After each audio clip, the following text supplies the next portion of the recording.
Hello guys, my name's Robbie and welcome to the Riding with Robbie YouTube channel.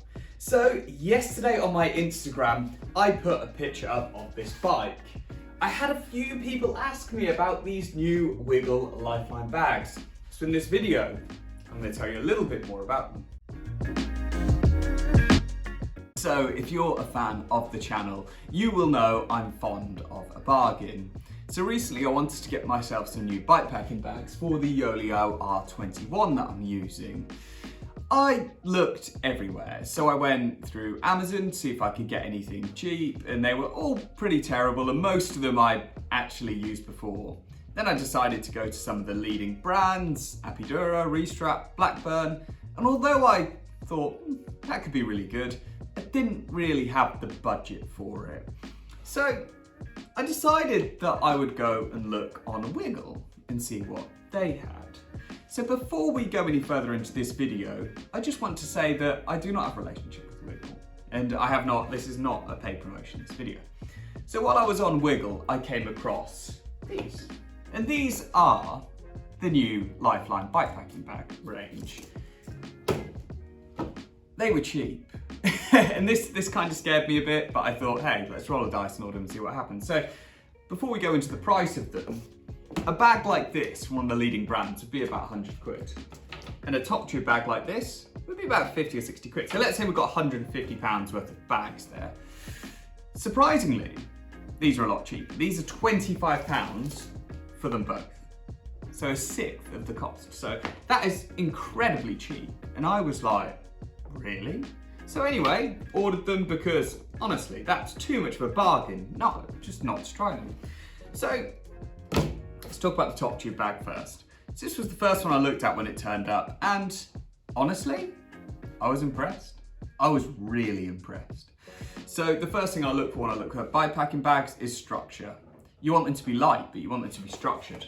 So you want them to be able to kind of be flexible enough that you could overload them a little bit, but they will return to their shape so they don't get in the way of your knees while you're riding. And these bags do that. The next thing I look for is waterproofness. So I was generally very impressed with the material they used. It looks very waterproof. The zip might not be 100% waterproof, but typically this looks like you're gonna get through a storm or two without your electronics being absolutely sunk. The mounting was excellent on these. They've kept it really simple with the straps on this. As far as top tube bag goes, some people really overload them by putting a strap here, one on the top, and then, you know, more at the back as well, but they've just kept it with two. And I thought, is that gonna be secure enough? I checked it on the bike, I tried it, and it was. The only thing I did do to change it a little bit was on the inside of the straps, where they go onto the bike, I actually put some insulation tape to make sure it wasn't going to scratch my frame in any way.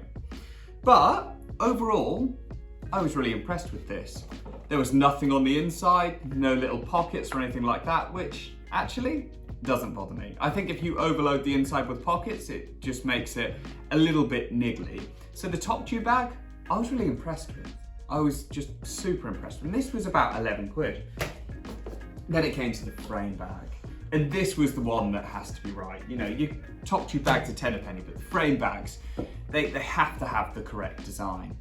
And while I first took a look at it, put it on the bike, I thought, yes, fits really well, looks good, it's got all the mounts it needs. Obviously, again, what I did was put insulation tape on the frame to protect it and chucked it onto the bike. Again, the structure was good. It's not too wide, so it doesn't hit your knees. The inside, I've already got some stuff in here, by the way. The inside is really nice and clean, no faff, it holds structure really well. Genuinely, it weighs nothing. So at this point I was like, I'm really impressed with this stuff. And I was like, how are they doing this? You know, so cheap. Then I decided I was gonna go out for a ride, but I hadn't charged my Garmin. So I thought I'll get a charge lead, and typically I'll put it into my Garmin, go out riding, and I'll have like a power bank in the top tube bag. Then I noticed something else about these bags, which I thought was really interesting. The fact that it has a little slit here so you can run cables out of as well. And I thought, wow, that's really good thinking. So, what do I think to these bags? Overall, do you know what? I'm super duper impressed with it. I really am. Like, I haven't tried the saddle bag or the roll bag yet, but I'm probably gonna buy them just because these are so good. They're well structured, they're well shaped, they've got holes for cables, they've got great straps, they feel really hard wearing and very waterproof, and they look excellent. They're really nice, really simple, really clean.